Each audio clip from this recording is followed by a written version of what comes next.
This meeting is being recorded. 11 GMT. So we get started with this session 5-1 and welcome all of us. Nagis is our technical support. In the event you have any issues, you can always communicate with her through the chat for any support. Yeah, so please I invite, feel free. It's my pleasure. My name is Nargis. Hello from Georgia. Okay, thank you, Nagis, and always grateful for your support. Again, you can also, in the course of the presentation, introduce yourself in the chat, so that again, we can also have on the side an opportunity to just touch base and connect. So I invite David to kick off with the presentation on You Belong Home, the Ugandan case.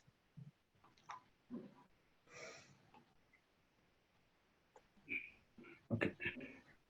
Can I just check, can you see that okay, the screen? Yeah, it's great.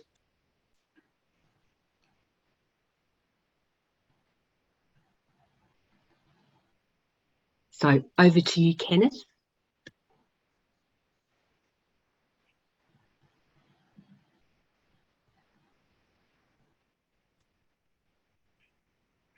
Hello, everyone. You are hearing me? Yeah, we can hear you. Yes. Yeah, you Okay. please proceed. Hello, everyone. Kenneth Ayesiga is my name. Work with You Belong Uganda and live in Uganda. And for this presentation, we are going to, it's going to be presented by a team from You Belong, and I request my fellow colleagues to also introduce themselves.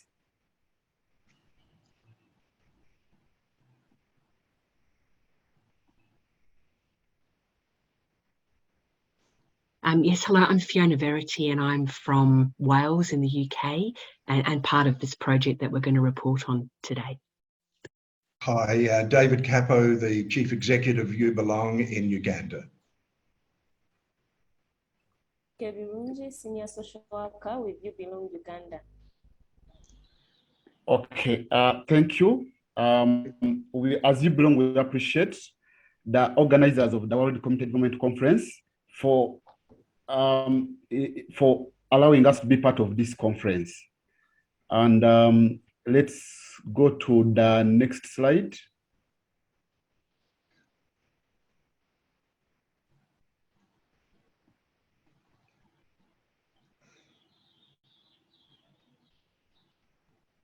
Sorry, Kenneth, I'll just get it back up again.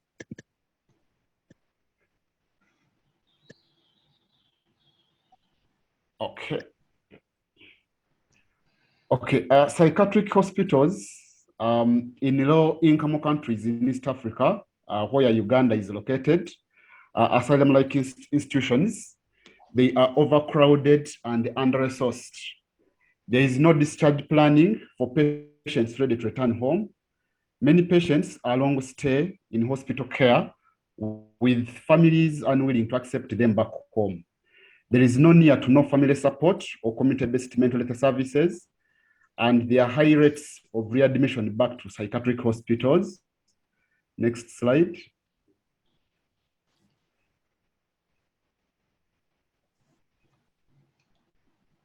And in Uganda, response to severe mental illness is challenged by a complex of constellation of factors, that is low resources for mental health provision combined with disadvantage due to stigma and inadequate supports from family and community-based care, catalyzed by the need to reduce overcrowded psychiatric hospitals,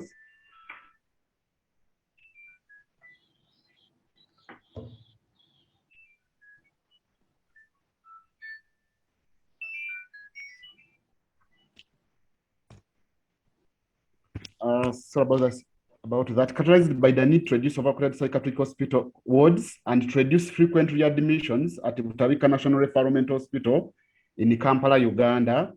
The non-government organization You Belong Uganda developed the You Belong Home intervention. You Belong began in 2016 with the purpose of strengthening the fragile health system in Uganda by embedding mental health care at the level of family and local health care facilities, and to shift the center of mental health care in Uganda from hospital institutions to family and community-centered care. Next slide. The You Belong Home program works to create linked and interconnected community-based mental health services to care for people discharged from mental health institutions.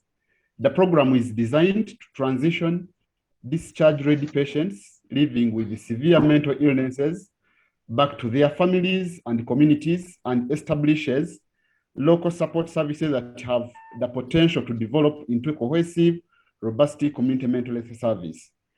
The program shares a belief in the importance of identifying and developing strength and capabilities in families as active agents in the community. The program is implemented by the You Belong Home team in cooperation with the dedicated staff of Butavika National Referral Mental Hospital in Kampala, Uganda, in partnership with the Ministry of Health. Thank you. At this time, I request David Kapo to. So next slide, please. So underpinning the You Belong Home program is a set of values. I won't go through them all, but you can see them all there on this slide. I'll just want to highlight a couple of them. Key one is that first one, cultural context, awareness and sensitivity. The more and more we work in mental health in Uganda, the more we understand the depth of cultural sensitivity and the cultural perspective of mental illness is so important for us to engage in. There is enormous myth around mental illness. It is deeply spiritualized in the community. And this means that there's all sorts of issues around ancestral spirits, curses, and a sense that this is a world we have to understand, not put aside, but we have to work with. So we work with faith and traditional healers very much as part of our program. Other particular values is the issue of belonging. That families have a sense of belonging, and we work on this sense of belonging in terms of a person's recovery from mental illness. And of course, it's very much community-based. We see that family and community are the key resource for us to work with in community. Next slide, please. So we have developed what we call our own pre-discharge and post-discharge system. It's delivered by a multidisciplinary team, social workers, mental health nurses, occupational therapists. We look to support family and the local community, and we focus on local community leaders, local community resources to provide a background of support as we develop a pre-discharge plan. Before our involvement, no pre-discharge planning had been part of people being released from hospital care. Next slide, please. In our post-discharge phase then, we really turn the family from being seen as like a passive receiver of the person being discharged back home into an active agent of recovery support for the person. So our team will visit the family in their home. we'll have regular phone contact with them so that they're fully engaged. In a low-income country with few resources, very few community resources, it is the family and the local community that we have to mobilise to be part of the empowerment plan for people returning from hospital care to home. And through this process, we've had a massive increase in the retention of people in home, reduction of readmissions to hospital, and when relapses occur, most of those relapses are now managed within the family home. Thank you, and we'll move on to the next slide and presenter. Thank you, Kenneth and David. So You Belong Uganda and the You Belong Home program has been part of a research project that's called Charisma, which is curtailing hospital readmissions of persons with severe mental illness in Africa. It's funded by the UK Joint Global Health Trials, and it was a collaborative project between You Belong Uganda, Butabika Hospital, the mental health hospital located in Kampala, Walimu, a non-government organisation in Kampala, and 3 universities, Liverpool School of Tropical Medicine in the United Kingdom, Makerere University in Uganda, and Swansea University in Uganda, which is where I'm from. And my involvement in the project was to work on the qualitative data collection, which we're going to talk about in this presentation. And I have a community development background in community development research. So the research question that we asked is, given what you've heard about You Belong Home, we were asking the question, what refinements to a community-based mental health support package can be made through field testing over time at the mental hospital and within the community and through stakeholder engagement? And to answer the question, we focused on 3 sub-studies. The one was a risk score study, so that's been done by separate colleagues and we're not talking about that here today, but that was looking at what might be the variables or risk factors that might predispose somebody to be readmitted to hospital. We did a survey about community-based support for an intervention like You Belong Home. So what can happen in community to sort of wrap around and support a particular intervention like you've heard about. And then we did qualitative data collection, and that's what I'd like to talk about and Edith will pick up on. So in terms of the qualitative data collection, we did 2 things. We talked to people who've used You Belong, so people who've used the service. We talked about their stories of their experience of being in hospital, going through the pre and post discharge phase and coming out of hospital. And then we did an action research project with the workers over 2 cycles. And we wanted to look at their reflections on working with people and what works and why, what could be improved, what could be different, and how could this happen. So I'm going to hand over now to Edith, who will tell you some of the key findings of the Charisma study. Thank you, Kenneth, David Kapo, and Professor Fiona. From this interesting research that we carried out, we were able to document some findings, and some of these have been presented below. I would like to emphasize some of those. And one of the findings was that it showed the complexity of the issues. Like we mentioned above, we work in a rural setting, and we found very different kinds of individuals, kinds of families with different circumstances, which were implicating on their health-seeking behavior. There were different diagnoses, and some of those that we interact with have dysfunctional families, there are controversial cultural beliefs, and all these factors implicate on the work that You Belong does. And it calls us to be kind of creative and, to try to find ways all the time to work with complex issues in the community, which has serious implications for us as the You Belong Home team and how we work to maneuver and to help families and communities seek mental health care. Yes, next slide, please, Fiona. And the other interesting finding was that You Belong is a bridge and a link. Like we mentioned, we work with different families and some of those that are dysfunctional, and some of these families and patients we work with, some of these patients are abandoned in the hospital. So we found out that we linked so many patients back to their families and communities. A case in point are some of these quotations that came through during our research.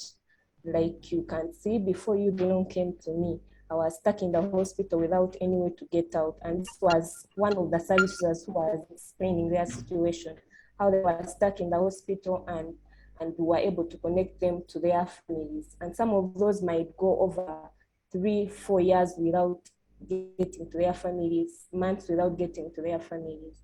And then we also had interactions with family members who would say, the patient got lost when he had relapsed, and we tried to look for him in vain. And I must say that it's You Belong that helped us reunite with him. They actually came home to inform us where he is, and it was a wonderful job they did. So we found families uniting with each other, and we realized how important it is for the You Belong Home program to do this important work. Next slide, please. It also emphasized the importance of collaborative relationships. We work in partnership with the hospital, and those strengthened relationships are the ones that enable our work to go on. And then relationships with the services and their families in co-creating an empowerment plan. We found out that it's very necessary and an important aspect of our work to be able to work with with families and communities, to be able to come up with an empowerment plan for these individuals and resettle them back home and reduce readmissions back to the hospital. So this important collaborative relationship is an enabling factor in our work. And then the community leaders, support from the community leaders and other local resources, connecting them to their community mental health services. So to be able to do that, we needed to work with community leaders and their local supports. Next slide, please. And then the need for practical supports. Like we noted earlier, we work in rural areas, some of those that are affected by poverty, low income statuses. So for us to be able to support them, we found need for practical supports. And like David mentioned before, we rely on families, resources from these families too. So the fact that they have low income statuses and some of their needs to be met, we need to work with families. So we rely so much on family support and family members in most cases where they are burdened, to work with them together, and then to help them maneuver ways to support their affected family member. Yes, next slide, please.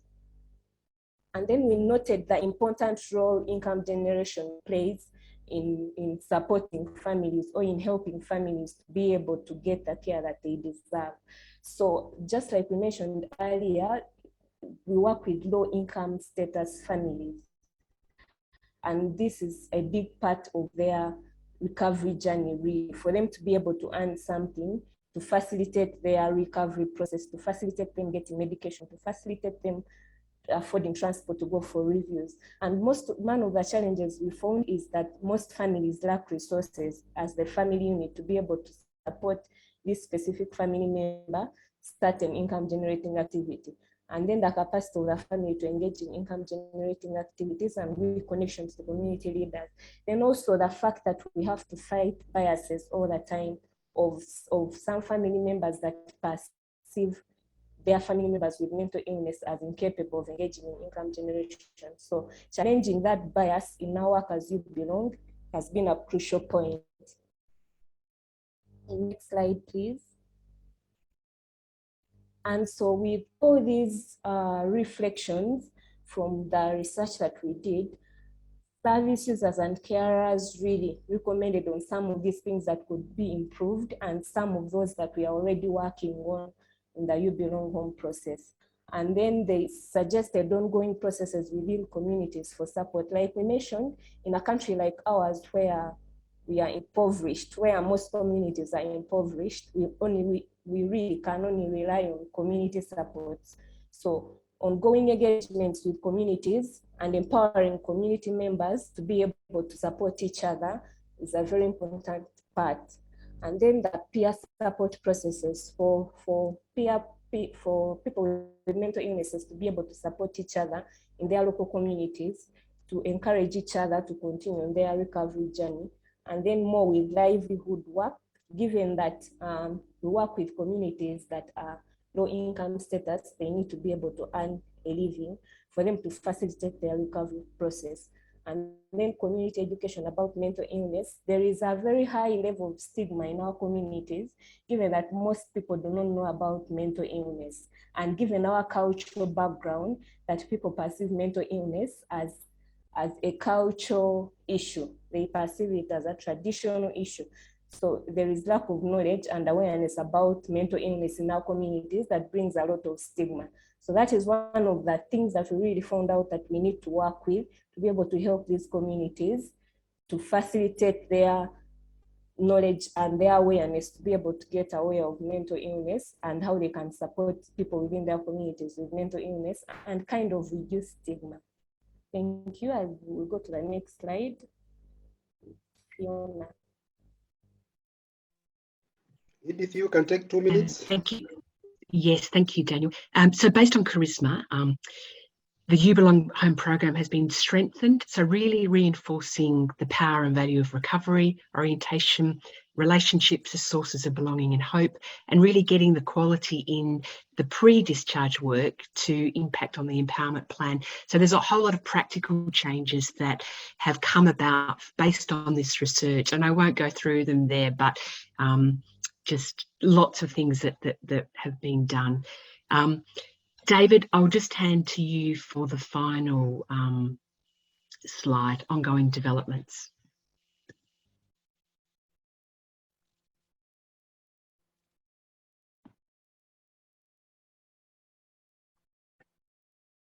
David?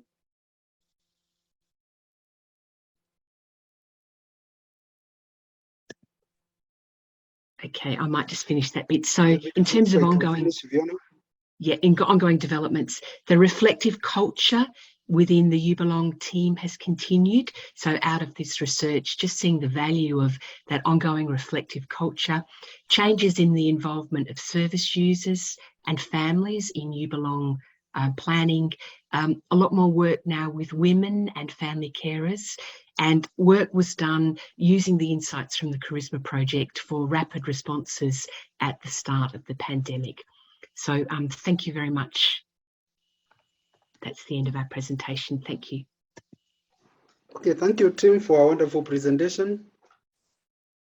Quite interesting issues coming through, and working with a category of population that might easily be excluded for no thought of their own, just because they are sick and we may not even understand even their sickness. And again, based on what the team is presenting, the cultural definition and the community definition of illness, it becomes problematic, where the biases and the prejudices might create a situation where the person may not necessarily be labeled as a sick person, but attributed other issues, which again might also further marginalize them. But I think we'll interact with the team going forward. So thank you very much. And in the interest of time, let's go to the next presentation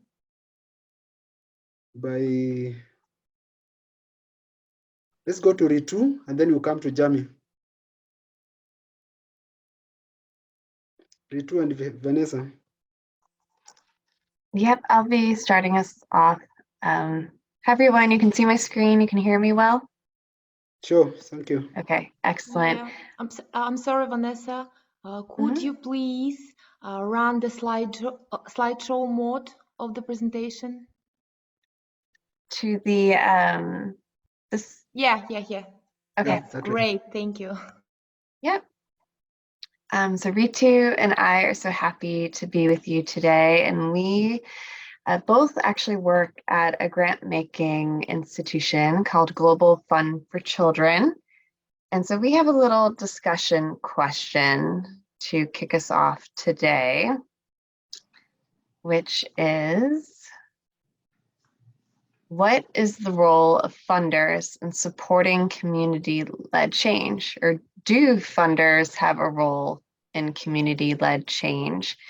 So we invite you to think about that and put your thoughts in the chat. And while you kind of think about that, I'll share more about Global Fund for Children, or GFC.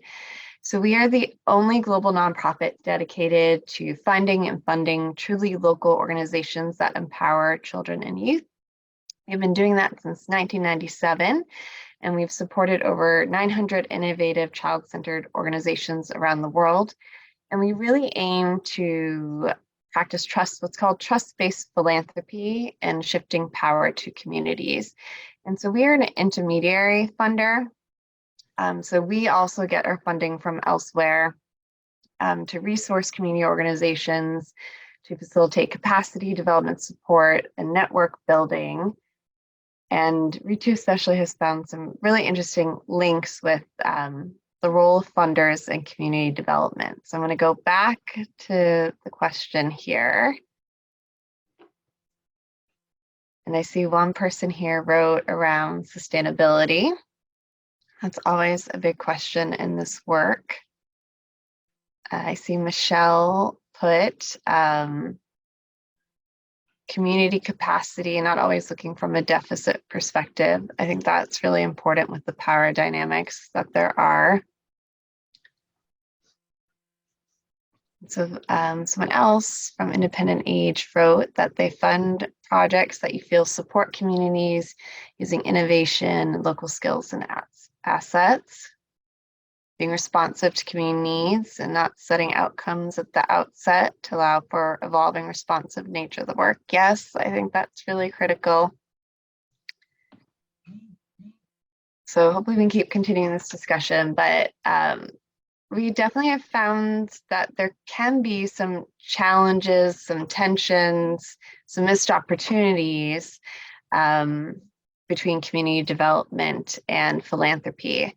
So we see communities as those that are most directly impacted by issues, those that are maybe the most marginalized, most excluded in communities.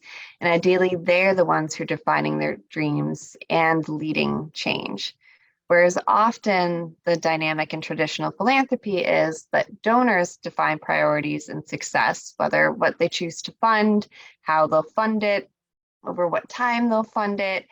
And that has a very strong influence on community-based organizations that instead orient their accountability upwards towards donors instead of putting communities front and center. And so community-based organizations, NGOs, end up making all these decisions for the attention of donors.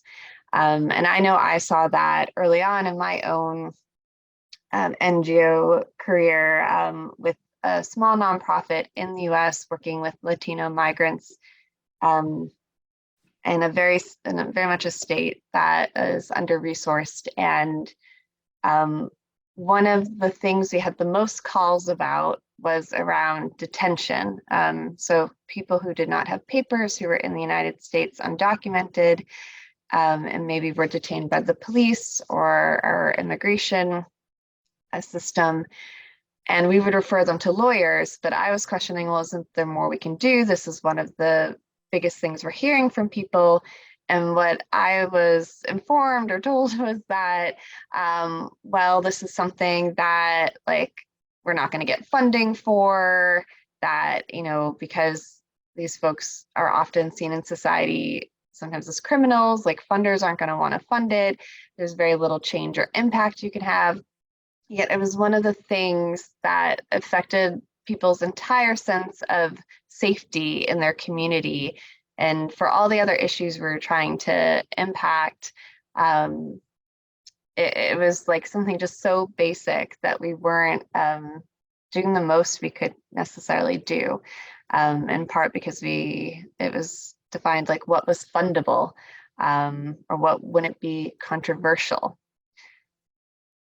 So we have found that there are some things that funders can do. So one is just like get out of the way, for lack of a better way to put it. So through trust, flexible funding, and listening. So how can funders build trust-based relationships that really uplift local leadership?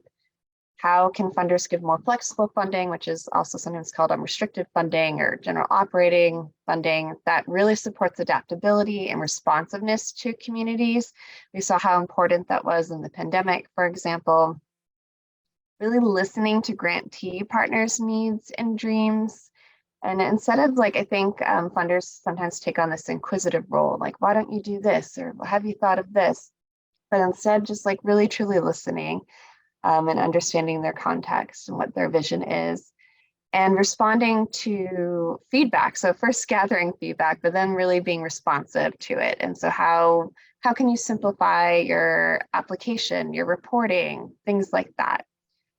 But then we've also found there are things that funders can do to be more proactive in fostering space for community change. So really seeing ourselves as facilitators and walking along with them in this journey.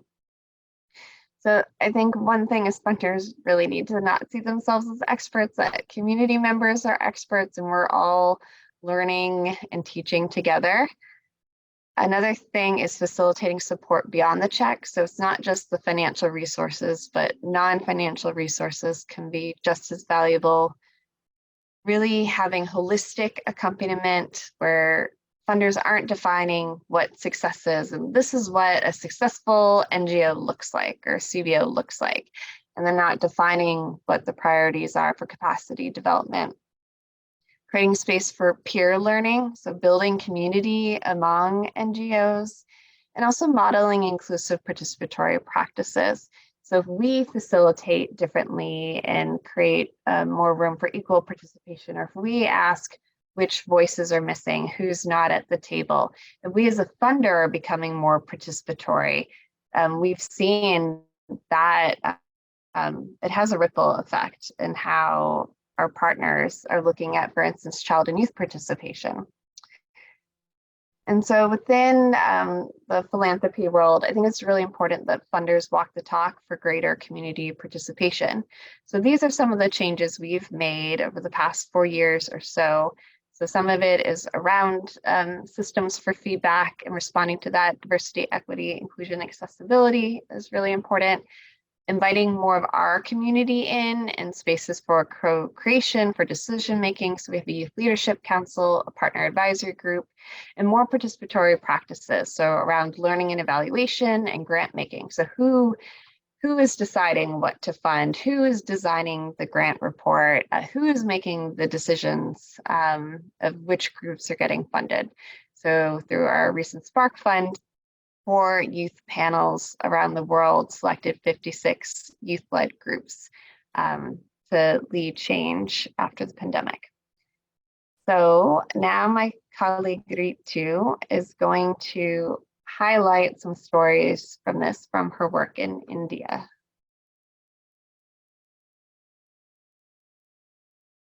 Thank you, Vanessa.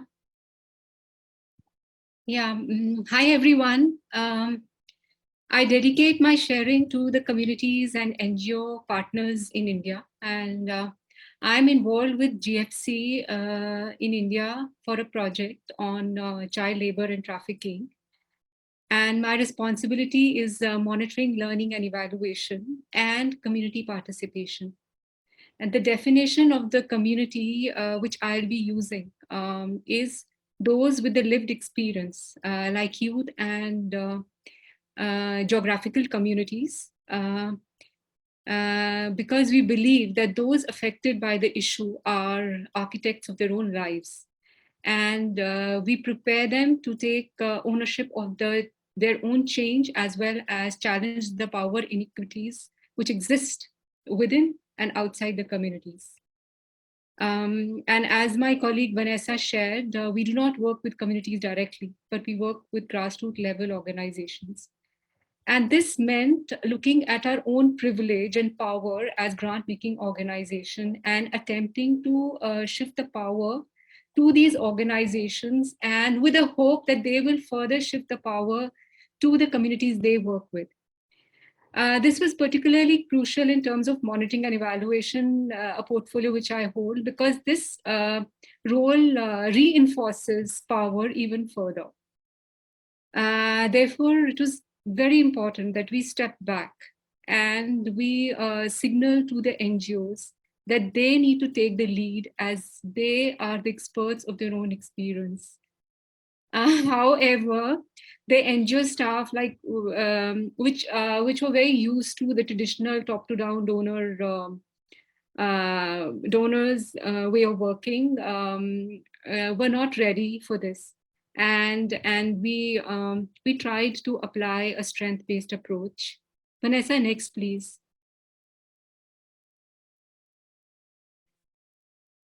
I want to acknowledge Constellation for their SALT approach, which we used with the staff of these grassroots level organizations in our way of working, appreciation, deep listening, learning from them with humility, and linking them to resources when they asked, and not imposing that these are the solutions, this is the way to work.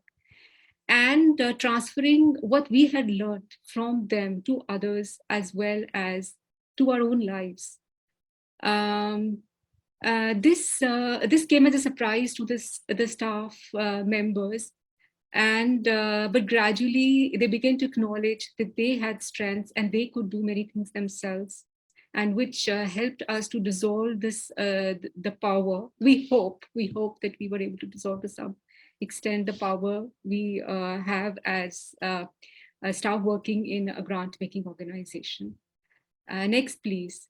So along with this way of working, we also used this action learning cycle, which in a nutshell is that a group of people, communities, organizations, those with shared interest, have the capacity to address their own issues. And this is a strength-based action learning cycle, which we encouraged the NGOs who were open, who were interested.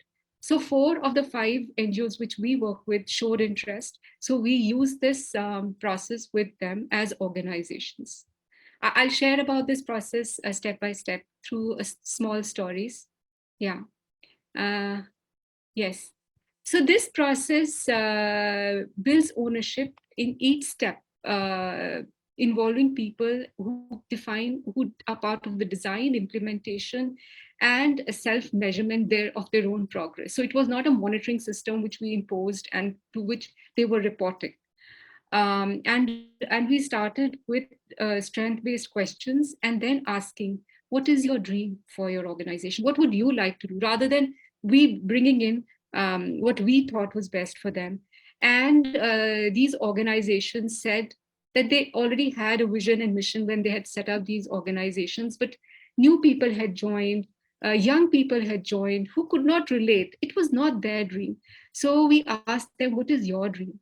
And they all sat and defined their dreams, and some came up with their own songs of what their organization dream was.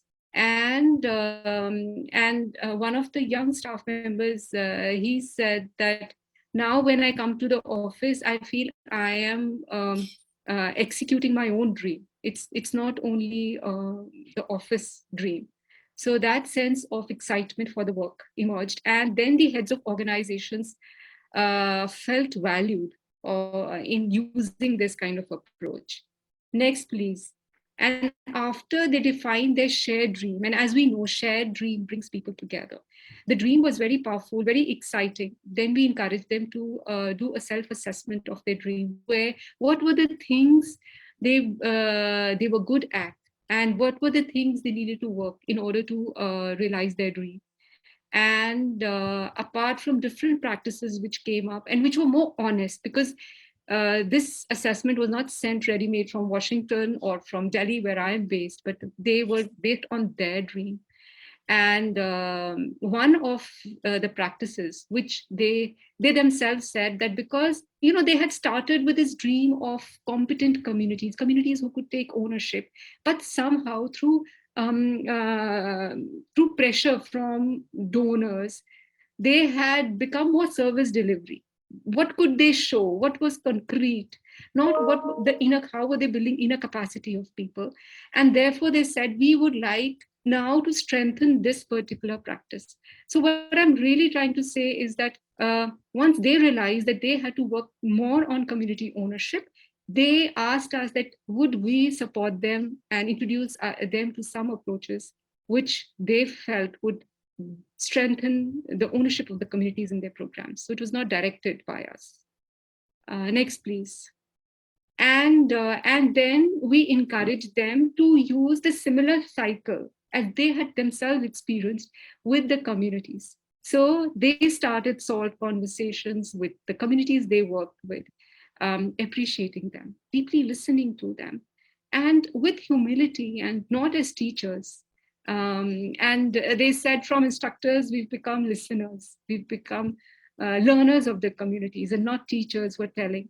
And that shift was surprising for the communities, and communities were also unlearning. So everybody, all the actors were unlearning, and it was not as simple as I'm narrating. It has had a lot of challenges, but I'm just sharing some of the key aspects. Next, please. And because these organizations were encouraged to dream and ask, and dreaming is like you defining where you want to go. Similarly, they encourage the youth and communities and not bringing in their programs, like what would you like for your village? What would you like for yourselves? What would you like to do? This instilled a sense of ownership in these young people and the communities. Next, please. And this encouraged the youth to do a self-assessment. So we were now getting a self-assessment tool down to the communities. And this particular example I'm sharing from indigenous communities in northeast part of our country. And we've done this in 4 of our 5 partners where communities have assessed themselves. And they have said like, okay, in this particular youth said, okay, we do not take care of those with different abilities because they don't even come for the meetings. And so we need to reach out to their homes. Next, please. So the young people took some actions. So in SDGs, we've been talking about no one left behind. But can we outsiders do as the communities can do? Because they live there, they are based there. Next, please. Yeah. So what were some of the lessons? I hope you're not running out of time. Yeah, there's certain lessons and questions which have come to our mind. That are we ready to let go? And who is here? And the donors, or is the NGOs, institutions, who are bound by restrictions, who are accountable. Even at GFC, we are accountable to the sources from where we get funds. Similarly, organizations, and also the communities, the more powerful and privileged voices in the communities. Are they ready to let go and step back and give space to those with less privileges, with different ethnical backgrounds? The second is who owns it? So who owns this development? So that has been my question, and would love to hear what do you all think about it? And another challenge was we did this through COVID. I joined when COVID lockdown started. So most of it was done through Zoom, whatever I could do. And it is extremely slow process. We really need to have belief in their capacity and patience. The next slide, because when I was collecting pictures, so this is a slide, the way the NGO partners were working with young people in March 2020. They'd send me this picture when I just joined GFC, and now how they work. What does it come to your mind when you look at these pictures? You can leave your thoughts in the chat if you feel so, and we have a lot to learn. But we can we are happy. Vanessa and I are happy to chat later. We also have some resources to share. we had a detailed so the NGO staff and the communities, they made a presentation. Yeah. So we wouldn't like to present on their behalf. So if you want to hear what they did, it's on YouTube. You can hear a webinar held in August 2022. We as GFC, we are also collaborating with other funding agencies on trust-based philanthropy. So there are some resources available. Lots of resources. We'll drop them in the chat. Yeah. Thank you. Thank you so much for listening. Vanessa, if you have anything to add. Okay, thank you, Vanessa and Ritu. I think Vanessa said thank you. That indicated she's good to go. But we'll have an opportunity for discussion, so you can always bring in some more information at that point, so that we progress the presentations. Thank you very much, and you can stop sharing. Thank you very much, and let's continue placing our comments and any areas of concern in the chat, so that then later we can have fallback and continue the discussion and any clarifications that might be necessary. So let's invite Jami Goman. Thank you, Daniel. So I might just invite everybody to stand up and shake it out a bit, because we're halfway through the panel, and also because I'm coming in with a different presentation, so I'm going to shake it up a bit. So just to prepare you for that, have a bit of a stretch. So I'm delighted to be here today as part of this panel on private troubles and public issues. It's not what I expected. I was planning to be in a panel on grassroots environmental action and situations of conflict. So please bear with me. It's probably not what you were expecting either. But in listening to the two presentations before me, I really see a lot of similar themes around questions of voice, around questions of power. As Ritu put it there, the dream of communities who can take ownership. And really the work that I've been doing with communities who are resisting fracking and environmental injustice is very similarly supporting communities to have a dream of an alternative future where their environment is protected and their communities are defended. And so in the few minutes I'm here with you today, I want to consider the issue of populism and how it relates to environmental conflict, because I believe populism is an important challenge for us as community workers globally today. And in particular, I want to consider if populism that we see within the global environmental movement and environmental justice movement can offer us a strategic alternative to the racist, exclusionary, authoritarian forms of populism that are on the rise across all continents. And in my presentation, I describe the populism of the environmental movement as pluralistic, because as I suggest, it's rooted in a sense of global solidarity, and it fosters an inclusive vision of community that's rooted in justice. So I'm going to share my screen, and maybe I'll start with a short video from the campaign where I did my PhD research, a campaign group in the northwest of Ireland called Love Leitrim. So this gives you a bit of a flavour of what they were up to. So just bear with me while I get the tech rolling.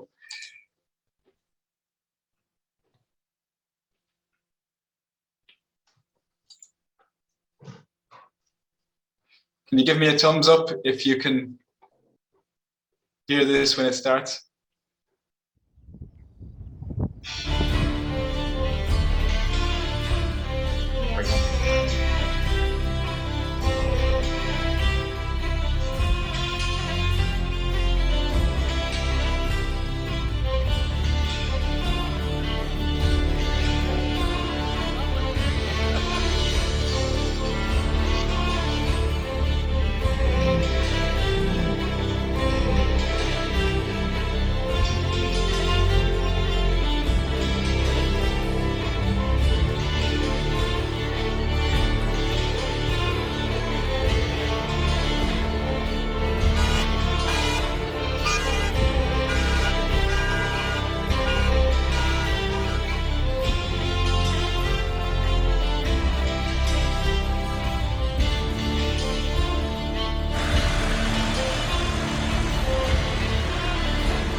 Yeah.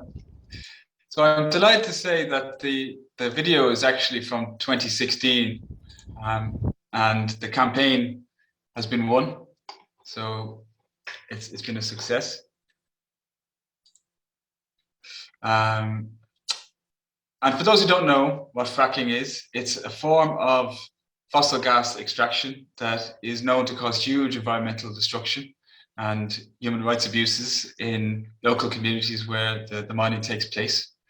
And for Love Leitrim to win this campaign, they fostered a broad-based local movement, networked with other communities on the front lines of environmental destruction globally, and built national political alliances to secure a ban on fracking.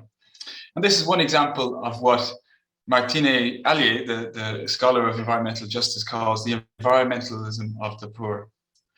And globally, we can see that these grassroots environmental conflicts are taking place all over the world. This is the Atlas of Environmental Justice. It's a crowdsourced atlas that documents local environmental conflicts mostly over resources, mining and logging and things like that. And these are sites where communities are resisting threats to their health, their livelihood, and other human rights challenges and concerns. And so for our conference here today, as we know, the question of inclusion in community development is an important challenge. And when it comes to the environment, extractive activities like mining, logging, and fossil fuel production generate enormous conflict by excluding and sacrificing communities and their environment in order to realize the economic value of these resources on the global trading markets. And such extractivism requires the commodification of the earth and the devaluation of communities at the point of extraction who are displaced and experience harmful impacts in the process. And often it's the poor, it's marginalized and racialized communities, those on the periphery, without power, without voice, who become what are known as sacrifice zones. And in such sacrifice zones, we might say that the egalitarian promises of liberal democracy are torn apart. The inequality, the violence of the capitalist system is exposed for all to see, often catalyzing strong democratic movements of resistance. But as we know, it's not just in the sacrifice zones that we see here on the map that communities are questioning liberal democracy's shortcomings. Anger and discontent with liberal democracy has been spreading across the globe, with authoritarian regimes popping up on every continent. And this is a pressing concern for community development and community work practitioners who are concerned with justice, equality, and rights. Populism's rise across the globe has been called one of the defining motifs of 21st century politics.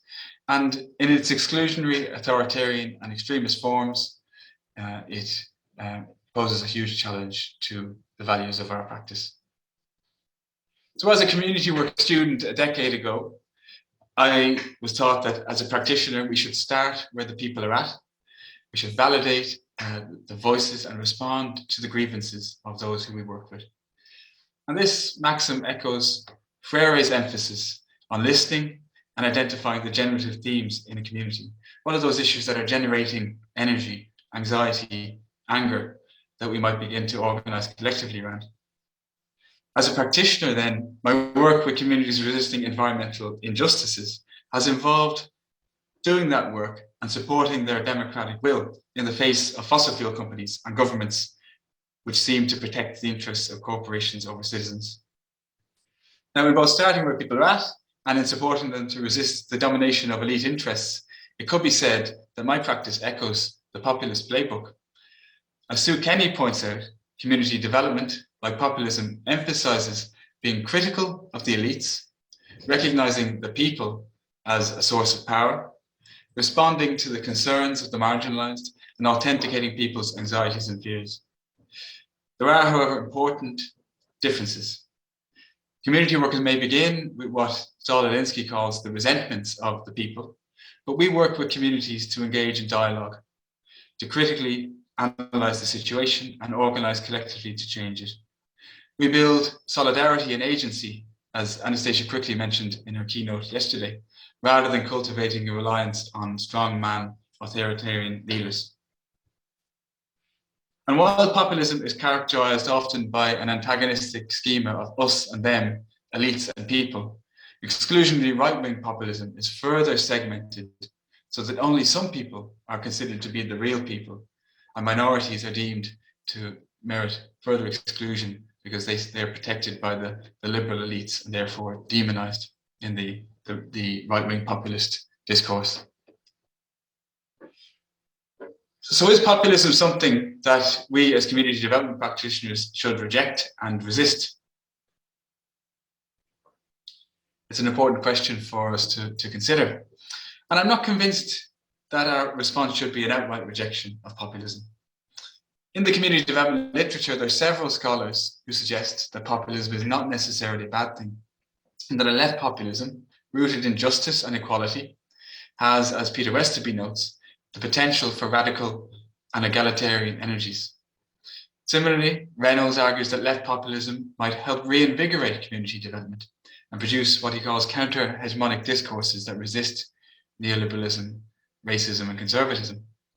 And this literature reflects wider debates in civil society, and particularly the works of Lachlau and Muff, who argue that fostering a left populism is an important strategy for the left for counter-hegemonic struggle in neoliberal capitalism.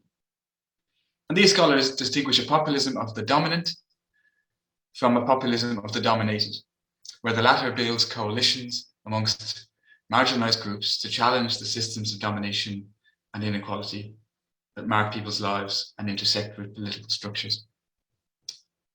So this approach certainly has echoes in the global environmental justice movement, where local communities have long engaged in grassroots resistance, which in the Irish context has been conceptualized by Hilary Tovey as a relatively independent movement of dissent by ordinary people working at the local level from the dominant ideologies of modernization, development, and growth. Similarly, Allen argues that many instances of Irish environmental protest have been provoked when the risks of industrial development are imposed on communities by the state, who are anxious to appease multinationals which promise jobs. And in this context, Farley and Curtin argue that rural populist mobilization, in Ireland at least, has essentially been a form of what they call rearguard resistance by rural communities. They suggest that these communities have found themselves in a subordinate position in industrialized society or industrializing society, and they're attempting to negotiate power imbalances by organizing collectively. And understood as that, as such, they suggest that the concept of populism brings issues of power and powerlessness to the fore in local mobilizations, with the central question for local communities being, how can these relatively powerless actors, or these underdog elements, negotiate this power imbalance that is a structural reality? They argue that populist collective action on the part of the relatively powerless can be construed as the beginning of a process of generating the power to negotiate or counter those dominating and exploiting forces that exert power over the subordinate elements of powerlessness in society. And this analysis suggests that maybe populist environmental mobilizations can be seen as forms of collective action which allow communities to exert power and just position themselves to negotiate with other actors, have a voice in a situation where they've been voiceless. So having considered that literature, let's turn now to Love Leitrim. What can Love Leitrim and the case study of the anti-fracking movement in Ireland tell us about the nature of populist environmental organising in grassroots struggle, and what insights might they offer us for community workers in an age where populism is the dominant political motif? So, what we saw in the video, the last frames of the video that we began with, was how Love Leitrim drew on nationalist discourses to evoke Ireland's revolutionary past during the 2016 centenary of Ireland's Easter Rising. We saw period costumes from the early 20th century, an image of a thatched cottage, which is historically the home to the rural poor in Ireland, and finally a close-up of a statue of executed revolutionary leader Sean McDermott with a caption, "A legacy to be proud of." So through that film, campaigners drew links, clear links to Irish cultural nationalism, and evoked a particular imagination of Irishness rooted in history, which is somewhat static. And following independence, we know became deeply conservative in Ireland and enforced conservative view of women and minorities in the new Irish state. So this is one evocative example of how, akin to right-wing populism, campaigners in Love Leitrim mobilised through traditional communitarian discourses rooted in national cultural narratives. Similarly, they evoked the people in opposition to the elites, akin to right-wing populism. A local band, the Mullies Crowd, wrote and regularly performed the fracking song, which connected fracking to the lived experience of emigration in the community and to popular conceptions of elites who, as they put it in the song, take what they can. And this idea had particularly strong resonance in the community, given that the licenses were granted in the aftermath of the 2008 financial crisis, when the public was angry at the greed of the bankers and the corrupt politicians. Indeed, at times, campaigners like Trina positioned themselves in opposition to the corruption of the system. And we have here Trina speaking about how we've been through so much in this country. I suppose there's a realization that post-Celtic Tiger, the church has fallen, the banks have fallen. Look what's happening with Brexit. Everything that we would have looked up to in the past has crumbled around us. And at the end of the day, you have nothing but yourself, your family, and your community. That's the only thing you can totally rely on. All the things that people looked up to and adhered to have come down around our ears. And Trina went on to suggest that the anti-fracking movement should be seen in the context of communities responding to these institutional crises and rethinking our relationships to one another. She says, so I think it's a time for rethinking all of that. And I think as a community group, Love Leitrim and the other groups, the other anti-fracking groups, are a space for that to happen as well, so that community and self-reliance can be supported in groups. When engaging with the public and the media, the group highlighted the democratic deficit inherent in the license being granted without community consultation. Although there was no official means of participation in the process, Love Leitrim nevertheless submitted an unofficial application not to frack to the government in the Parliament in Dublin. This application poetically recalled other declarations of popular sovereignty, stating, "We, the people of Ireland and the friends of Ireland, hereby apply for a licence not to carry out a fracking in Ireland." And issuing a press release on the occasion, the group emphasised an us and them framing of the issue. They said, as you see here, throughout this process, people have been forgotten about. We want to put the people back at the centre of decision making. It's as simple as this. We are asking the Irish government, are you with your people or not? We need them to show us they're with us by halting any further licenses. Can you take 2 minutes? Go ahead, Daniel. Yeah, can you take 2 minutes to wind up? Yes, thank you, Daniel. Are you with your people or not? This is not a million miles away from rallying cries to drain the swamps. However, Love Leitrim, like many populist environmental struggles globally, differed in crucial ways from exclusionary populism. They strategically positioned themselves as part of a global movement for justice, fostering translocal networks of exchange and solidarity with grassroots campaigners from diverse contexts, including Indigenous communities. They emphasised human connection and dialogue between communities facing similar issues. And over the course of the campaign, the group brought speakers from fracking affected areas in North America, from environmental struggles in Africa and South America, from Bhopal in India, and many other places. And this was important for local consciousness raising, because as campaigner Bernie argued, when someone comes, I think it's on a kind of a human level that people can appreciate and understand. It's a powerful way to bring issues alive for people. And this also helped to build practical solidarity, because as Shane put it, once you get people in the room spending time together, it makes a huge difference. Campaigners often discussed situations faced by other communities and helped them to analyse their own situation. This provided common ground between communities across difference and allowed them to strategically work together. In addition to capacity building and consciousness raising, the networking with other frontline communities was essential to the campaign. It allowed the exchange of knowledge and skills between campaigners. For example, FRAC Action in New York supported Irish campaigners to set up the Concerned Healthcare Professionals of Ireland. And translocal connections also helped the community to amplify each other's struggles and demands through activities such as Global Frackdown Day, a decentralized but globally coordinated action. And all of this points to an inherent cosmopolitanism in Love Leitrim's campaign, which contributed to a locally appropriate but globally minded pluralistic form of populist mobilizing.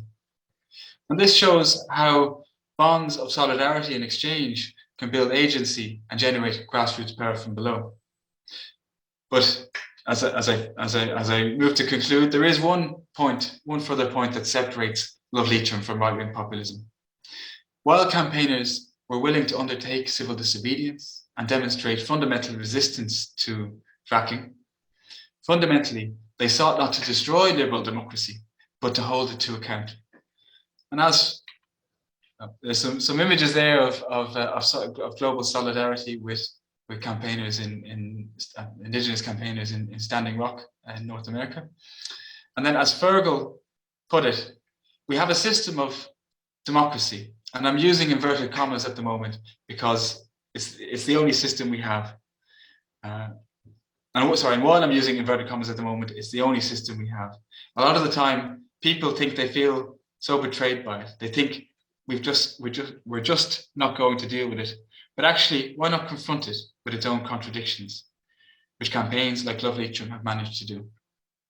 And herein lies the challenge for us as community workers. Liberal democracy is under attack on several fronts, from right-wing populism to neoliberal capitalism. Can we stand with the most marginalized in our societies and support them to confront democracy with its own contradictions? I suggest that we look to the pluralistic populism of groups like Love Leitrim and grassroots environmental struggles globally to offer us some pointers on how to do that.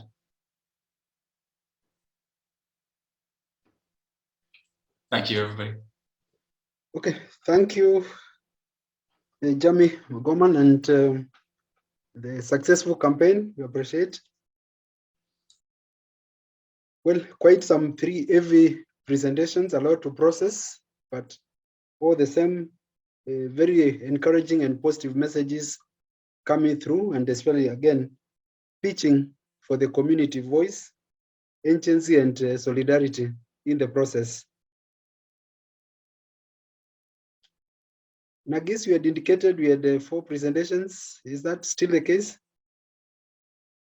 Oh, our presenter from India didn't join us. So that's all. Only 3 presenters. I'm also one of the presenter, Jyotsna from India. Oh, I'm sorry. Yeah. Yeah, I'm here from long time. Okay. So those who joined us in the course of the presentations, we had some committee undertaking as we started that we could stretch the session beyond what is indicated on the program and to accommodate the emergent needs to have 4 presentations. And again, to also give the presenters a bit of time to address their presentations. So we'll allow the last presentation, and again, 15 minutes, unless you can make it. Hello, I guess you can everyone. put the presentation online. Yeah. Oh, Jyotsna. Yeah. Shall I share my PPT? Sorry? Like, can I start or someone else is doing the You can presentation start. right? You can start. Okay. Thank you. Yeah. Hello, everyone. My name is Jyotsna. So I'm working with in the India in Pune city, and also we have working with the Maharashtra and other communities of India. So I'll just share my screen. able to see everyone? I hope it's visible. Yes, I can see. Yeah, okay, thank you.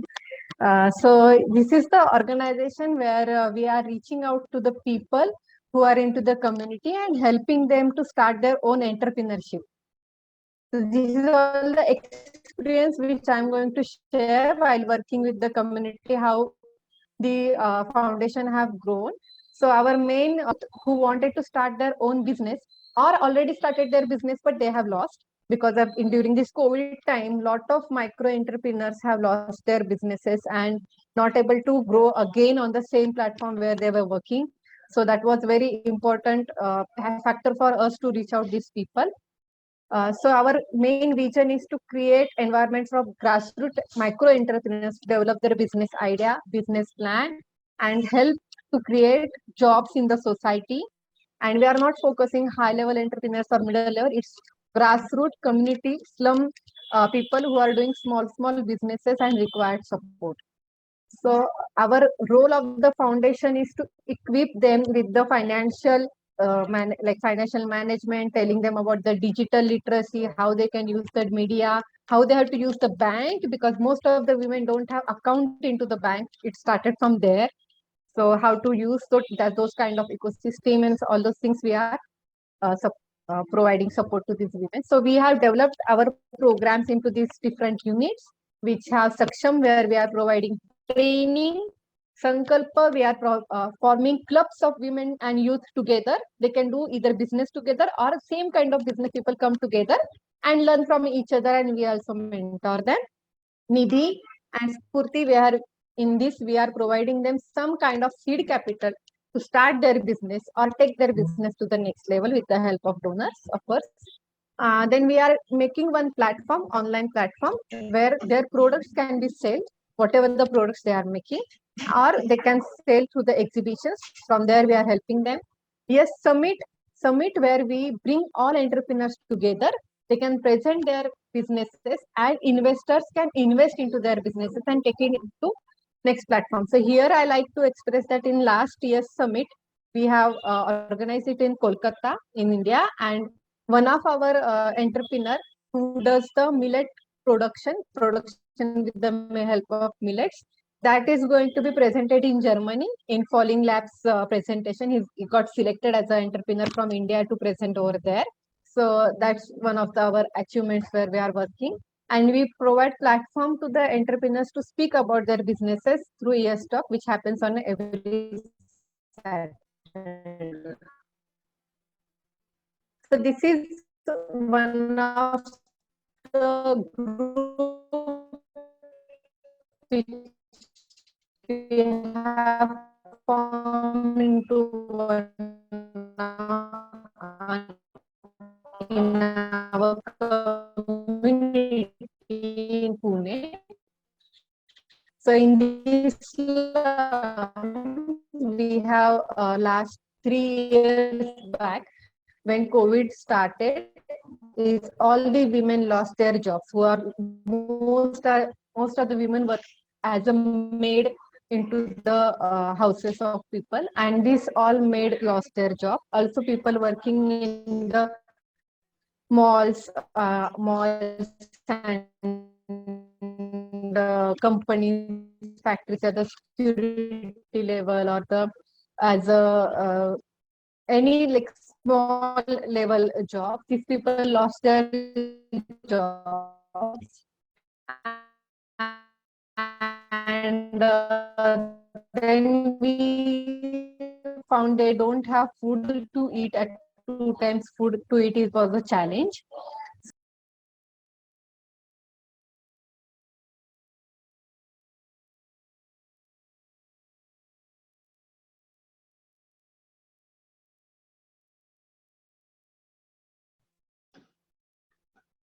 Sorry, it looks like we have lost our presenter.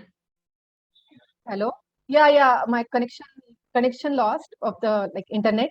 Something happened. It's a bad weather over here. It just started raining suddenly. So sorry for that.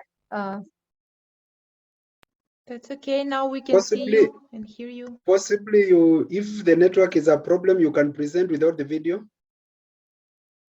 Yeah, I okay. don't know. I'll do that. Yeah. Yes. Okay. Yeah. So this women group which got the machines, they started making mask. That and mask was sold by these women. We have around sell mask for around like 1 lakh rupees mask were sold during this time.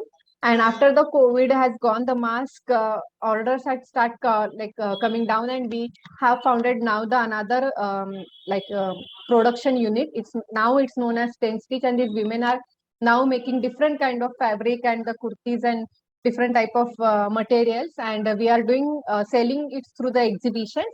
So this group we are launching now on 12th October as a 10 Stitch fashion studio, and Youth Aid Foundation is going to support these women. Around 15 women are there who are doing this complete project and coming regularly into the center. You're able to see my screen, or it's gone again? The screen is gone. Okay, it's back. Ah, okay. Sorry because of this whole issue. Yeah. So this is our model of how we work. So we do the baseline study. We conduct the orientation, then entrepreneurship development training for the people. Then we help them for the legal compliances, where we help them to register their businesses on the government websites and all. Then setting up for the marketing, help them to market skills, business starts, and then help them with the seed capital so that their business can grow. And regular monitoring, following, and mentoring is given to the women. So these are the some of the business themes which we where we have the businesses. This is one of the case study I like to present, where we have conducted Udyamita Yatra, where we have reached out to around 36 districts and around 2,000 people, and train those people on the starting of entrepreneurship in 2022. From this, one of the women from Nandurbar block, which comes in a tribal area, and one woman has started her own business. So this laddu she makes, they used to make, this is made by Moha's flour, it's type of a flour, from which they used to make alcohol, and then they understand it's bad for health and lot of issues are coming into the tribal families. And with the help of the government schemes, they learn to convert these nutritious flours into the laddus. And now she is now making laddus and selling it to the industrial zones as well as into the big cities like Mumbai. And she is very happy now with doing this business. And this women from the river of the Narmada bank in the tribal area is now earning money and traveling all over India with her business. So this is her testimonial. Also, YouTube link is given over here, where you can go and see her testimonials, what she has done. And there are a lot of YouTube, you can see our entrepreneurs and the beneficiaries videos over there. What are the challenges we are facing is and sometimes these women who are coming from the slums, they look for their own, satisfying their own needs.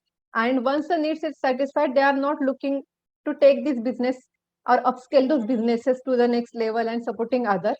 So that kind of dream we are trying to make among these women, which we are facing challenges because they are happy with whatever they are doing, so not taking it up. And marketing their products is also challenges, because some of the products goes only in some kind of season, like if there's a festival seasons, those products goes, but after festival season gone, there is no business or no market for those products. So how we can take it forward? So that is also challenges. And funds is a challenge for every NGO sector, I guess. So these are the photos of these women who have earned the prize in Kolkata. She is in the tribal attire, what she generally wears. And these are some case studies and photographs. So thank you. If you have any questions, anything you want to share, please feel free, put it into the chat box. I'm also adding our website into the chat box if you want to see more videos about our work. Okay, thank you, Josna. Yes. And thank you for sharing the more resources where we can now interact with the work that you are doing. So colleagues, those are our 4 presentations. Started with the You Belong, the mental health program or project in Uganda, the Global Fund for Children, India, then populism from Ireland, and then now youth aid from India. We had some questions on the chat, and possibly if we could start with the earlier ones. You Belong. It's like you didn't have any comments or questions, but let me open the floor, and then we can interact with the presenters.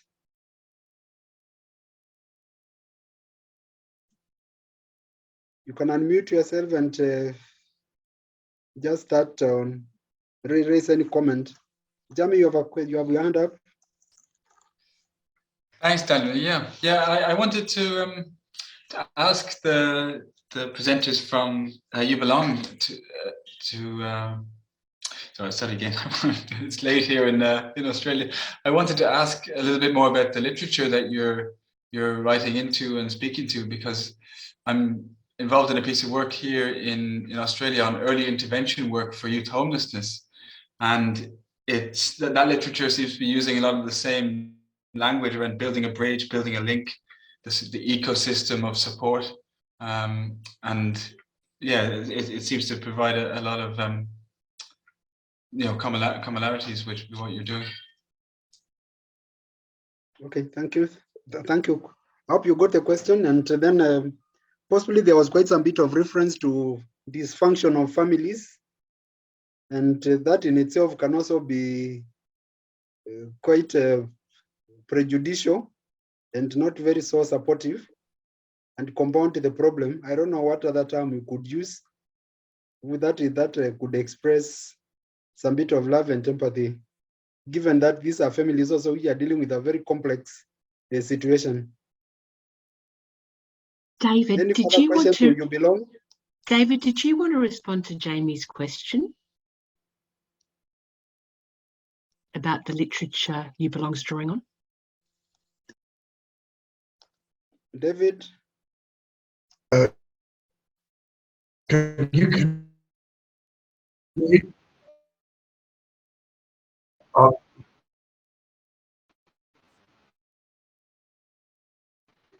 David's connection appears to be having a problem.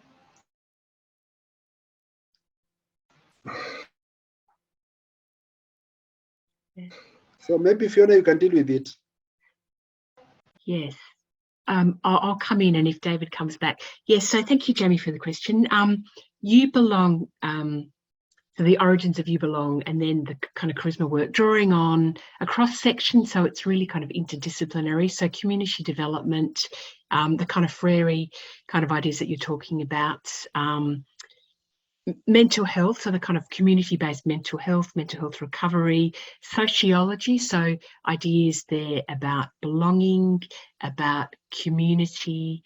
I think come some of the sort of social policy. I mean, even going back to kind of C. Wright Mills and, sociological understandings about bridging private pains and public troubles, which is the theme of today. But David, I'm sorry, David can't come in here because David's got a very strong bringing together philosophical kind of insights about belonging. Yes, Charles Taylor. So David's putting it in the chat box. So very much informed by the work of Charles Taylor. There might be other things David puts in the chat, but certainly, Daniel, thank you for your comment too about the language of function, dysfunction. So certainly You Belong does have a human rights empowerment kind of focus on understanding family systems, but David's putting more in there, so communitarian philosophies underpinning our work. Okay, thank you very much. Any further question to the Ugandan study? You Belong? Yes, I've got a question. I work for a disability donor, and I'm just interested in mental health and mental illness, particularly because even within the disability sector, where disabled people are particularly marginalized in almost every community within the disability sector, how much more so are people with mental illness. And so I'm just interested in the work that you've done with families and with communities, and to what extent persons with mental illness themselves and the families are involved in the community education, or is it just staff of the organization? Because, yeah, as you've said, I come from South Africa, I work in Eastern Southern Africa, and the stigma issue is a big one. Thanks very much. Any I don't know. comment, Fiona? Yes, because I'm more involved in the charisma study. So I wonder if David, Kenneth, or Edith, you can comment to Sarah's question. Yes, thank you so much, Sarah, for your question. Yes, just like you mentioned, that people with mental illness face a lot of stigma in our communities, and we work so closely with families and communities and local leaders, and they are so much involved in the fight of stigma too. We currently are running a program where we empower people with lived experience of mental illness also to be able to participate in creating awareness and creating awareness in their communities and educating people about the illness. So we work so closely with these families and these communities to empower them to be able to understand how they can work it through in their communities, but to also act as role models in their communities of we have struggled with mental illness, we've had people with mental illness and they are dysfunctional in our communities. So yes, they are very much part and parcel of our work as You Belong.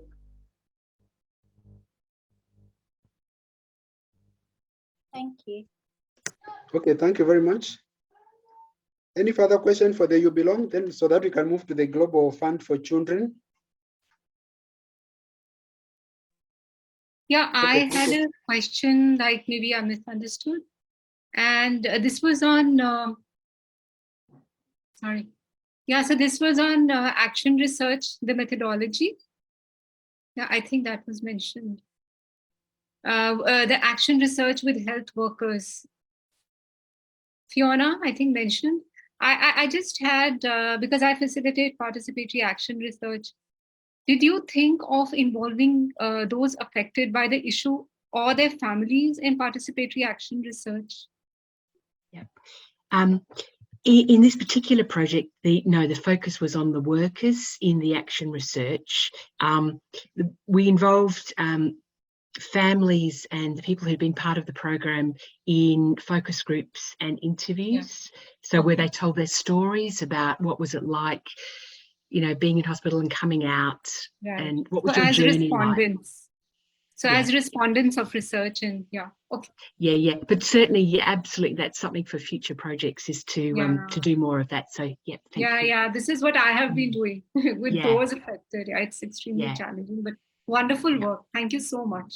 Love to have a conversation, because I'm also working on mental health in communities. Okay, thank you. Maybe the final one from me on this is that there was a suggestion that mental health is not properly understood, and that's a bit concerning. That mental health has been with us for quite some time, and in every other community there is a mental health issue, and including their indigenous ways of describing and explaining and even dealing with the cases of mental health. I find that a bit concerning. Maybe you might want to look at that kind of phrasing or capturing of the situation.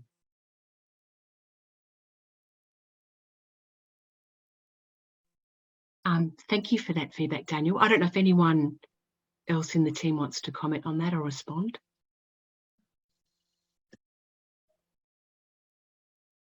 Okay, with the point noted, Fiona, you will deal with it. Let's go to the Global Fund for Children. Any questions? There was quite a bit of stuff on the chat. Maybe Ritul, you could pick and respond. And Vanessa, I don't know. Vanessa was to leave at some point. I don't know whether she's still on Yes. the call. Yeah. I think I have more to learn.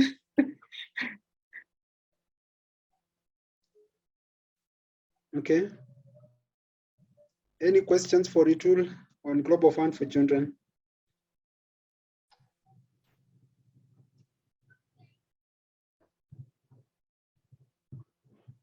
Maybe it's maybe not a question, but just a comment to say, I hear what you're saying, Ritu, about you having more to learn, but I think we all do all the time. And I was really very impressed with the approach you're taking and how facilitative and empowering it is of communities, and really interrogating your own practice as funders in the process to ensure that you're being as supportive and empowering as you can be. And I just wish all funders were as proactive in their self criticism and reflection as you are. So thank you. Thank you, Jamie. I'm encouraged. It has been a very difficult journey. Okay, thank you very much. Maybe just a quick one. You said you're an intermediary funder, and there is the question of then the expectation that you have to manage. You are being funded by big funders, and then you're also a big funder, and in the eyes of the community, you are Yes. a huge funder. How do you manage the expectations?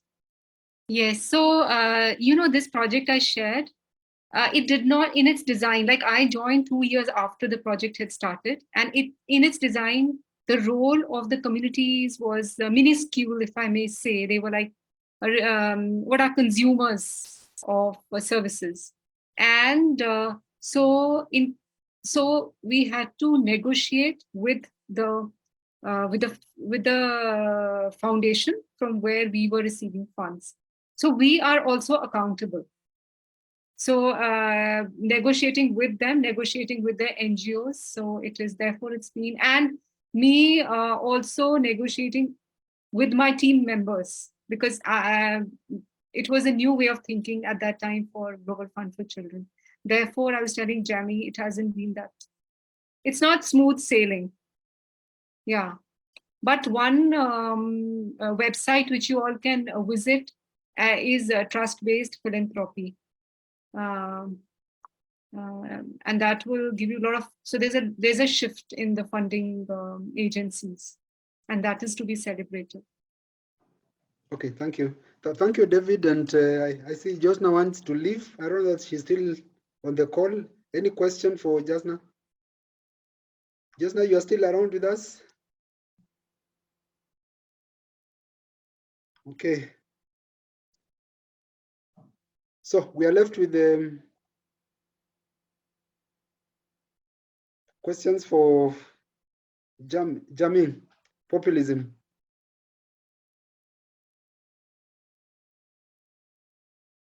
And my concern was that we can clothe populism and address immediate and urgent concerns in a very superficial manner and fail to address the pragmatic issues which need to be dealt with, including dealing with the structural and systemic issues that still remain a bone of contention in bringing about the correct and just action. Could you say a little bit more about that, Daniel? I'm not completely sure what your argument is. Your concluding remark is that you are good with the populist. Yeah. Yeah, participatory populism, or something marked in that direction. But then when we become so populist, the tendency is to please the masses rather than address the concrete issues that need to be dealt with. How do you draw that balance?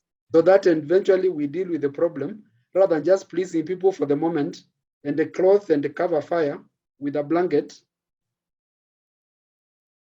Yeah, no, I understand you now. Yeah, and I share that concern for sure. And I mean, I've been only sort of reading my way into this this literature over the last couple of months myself, and I know people like Sue Kenny who have really made the point that, and Jim Ife and Peter West have been writing about this, that this is one of the core differences of between community development and populism, that we as community workers are looking to address structural causes at their roots rather than use structural problems to gain power or to fan the flames of hate or despair. So absolutely, it's a fine line, but I think it's one we need to think more about how we walk, because whether we like it or not, the populist movements are doing a better job than the justice-focused civil society at organizing people and winning power. Okay, thank you. Any further concerns or Yeah, comments? Jamie, I just wanted to respond from a South African point of view. We have huge problems with mining and fracking and so on, in terms of particularly of rural communities. But one of the things, I mean, I'll give you an example. In an area towards the east coast of South Africa, there is a mining company that is damaging the water systems and various other things and affecting the local community. But at the same time, they have built the only clinic in the area. So the clinic treats people who are affected by the mining situation. They have paid for the disabled organization to have an office, etc. So and with traditional leaders, there's this buying off of people, giving them cars, giving them mobile phones, buying off the community with a clinic or with an office for the disabled people's organization. Did you find any of that in the Irish situation, where big capital's trying to buy off people to stop the movement? Thanks, Sarah. Yeah, no, it's great to hear that perspective, although it's very disheartening what you say. And it is a familiar story to me in the Irish context. The company initially tried to make a donation to the local Chamber of Commerce in the community that was under license, and the Chamber of Commerce took the money to start with, but after some public outcry and a bit of a scandal, they were persuaded to return it. So I suppose in the Irish context, it didn't get to the stage where the company was able to use those tactics of divide and rule, and providing some incentives, like things that people obviously need in the community, like healthcare and other services, to convince them to accept something that they don't need, like the destruction of their environment. But it is a familiar story. Globally, yeah. Okay, thank you very much. It's coming to 20 minutes to the next hour, and of course we had the understanding that we could overshoot, well, we have overshot, and I believe it was worthwhile, hopefully. So thank you very much, and let's continue the interaction. The recording is going to be available for further interaction with it, and again, we have the link, the connections, and the contacts available if we need to do any follow-up. Thank you very much, and enjoy the remainder of your morning, afternoon, night. Bye-bye. Thank you, Daniel, for facilitating.